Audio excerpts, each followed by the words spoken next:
Hello friends, in this video I will show how to create a new text document in Windows 11. So right click anywhere, move cursor to new,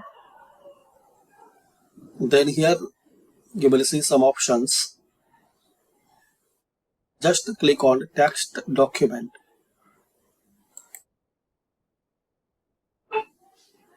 Give a name for this text document.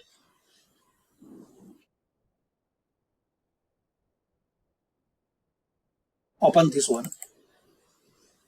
Now paste your data or type your data here and just save it. You can set page, portrait, landscape, A4, A3, and if you need to print, click on here.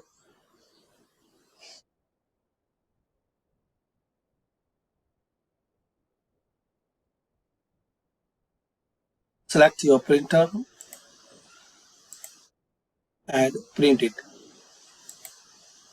So this is the way guys you can create a text document in Microsoft Word. Thanks for watching. So this is the way guys you can create a new text document in Windows 10 or 11. Thanks for watching. Share, like and subscribe this channel.